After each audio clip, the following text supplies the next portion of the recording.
Welcome! This is Rhonda Church-Finfrock of Fruitful Life Studio. Today I will be finishing up the painting portion of my t-shirt. I'm using these little fabric patches. I have a huge array of patches available in my website, as well as a video teaching you how I painted them with my Pint Art Batik paints.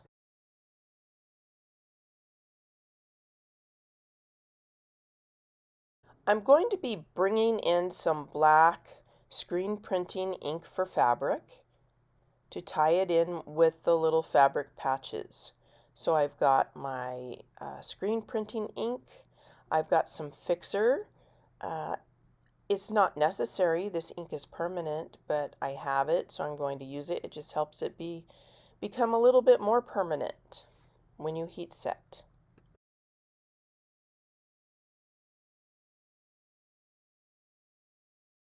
Right now my leaves look like little blobs, but they will soon be defined by this stamp.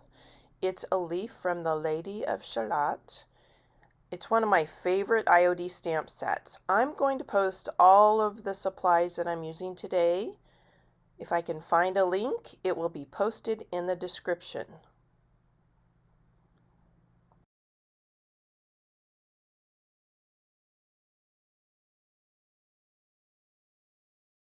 If you haven't seen part 1 of this t-shirt video refashion, you can go back and see how I painted the roses and the leaves on my t-shirt, as well as this extra piece, because I'm going to be using these as layered applique on top of my painted shirt.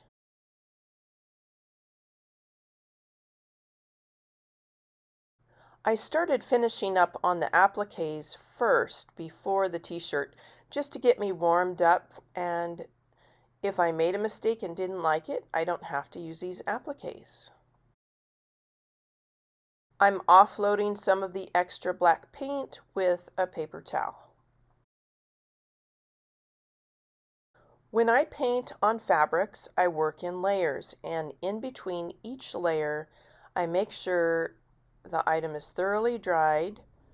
You can dry it on high heat in the dryer, or just let it dry naturally, and then I put a cloth over the top and I heat set it with my hot iron on cotton or wool setting until it gets super hot.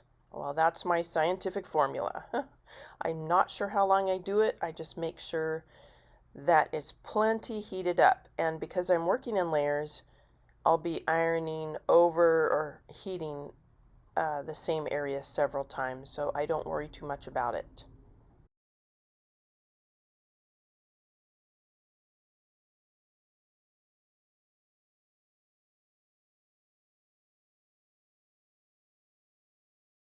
When I got to the shoulders, I stamped the front, and it was a partial image, so now I'm just taping over the seam where I already stamped, so I can just fill in with the rest of the stamp or the back side. I can always heat set this and hand paint in more greens if I need to.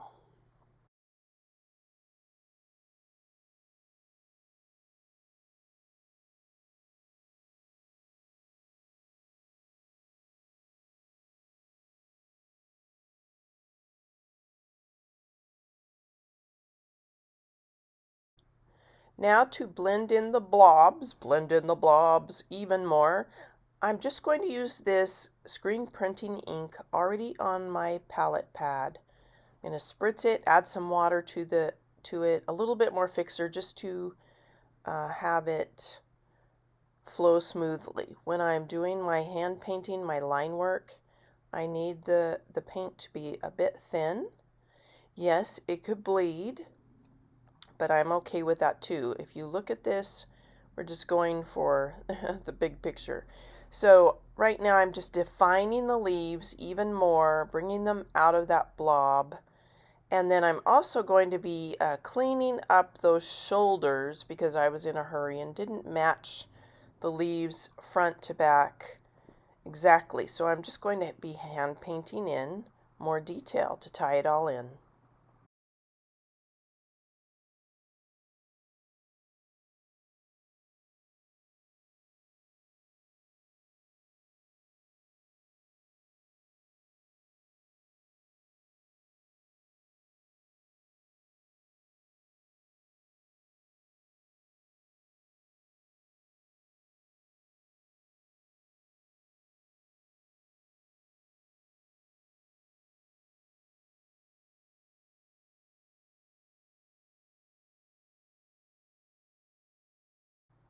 I can't forget to do the same line work on my appliques. For Miss Worker Bee, I'm doing some line work as well, just bringing out the features. Example, the legs, I'm kind of dotting, just laying my liner brush down in little sections, thinking about the joints of the legs of the bee. I'm keeping it soft and simple, not too defined.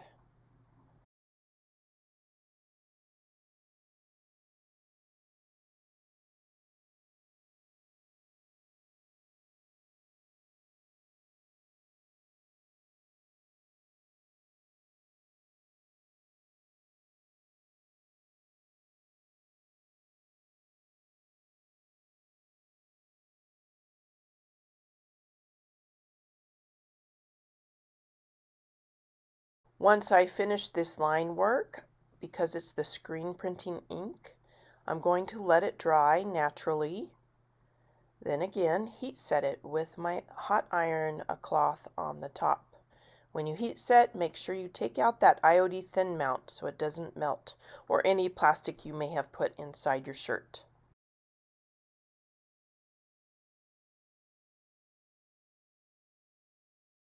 I am a mess when I create, so usually my work involves some splattering just to camouflage all the messes I've made. So now I'm just watering down some of those Batik paints, and I am splattering them over the areas I think need to be a little bit camouflaged. I've cut out my appliques. They are of the same weight of a cotton knit as my t-shirt, maybe a little heavier. I do have cotton knit fabric, but you could also use an old t-shirt. Just make sure it's 100% cotton and pre-washed with no softener. I love these scissors. I can't remember what they're called. Duckbill or pelican scissors. I don't know. They're my favorite for cutting out appliques and revealing reverse applique and those types of things. I've added some Steam Seam 2 Light to my bee to give it stability. It makes it easier to cut out those little legs, but also it becomes an iron-on that I can iron to my shirt. I don't have to worry about those little legs moving around on me when I am trying to sew them down. So for the appliques though, I'm just using a washable glue stick, school grade glue stick. Again, all these supplies will be linked in the comments.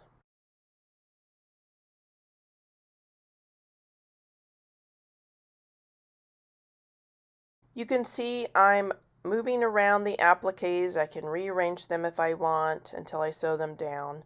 I'm pretty much hiding some of the blobs that just are not attractive to the eye.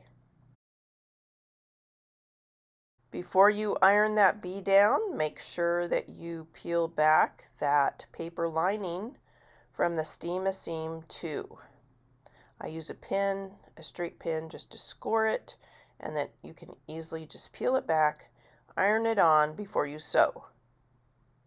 I have several other videos and video workshops, so check out my website on how to sew by hand or by machine.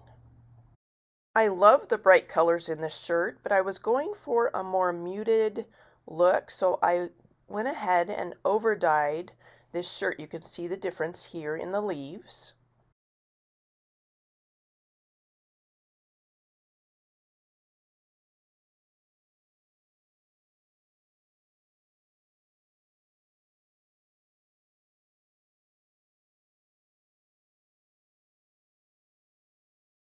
I have a video coming soon showing you 2 different ways that I over dye my refashioned clothing. That will be part of an added bonus to my workshop, online video workshop called Rescued Romance, Mended Hearts, and Angel Wings. I can't wait to see some of your hand-painted t-shirts, and happy creating! See you next time.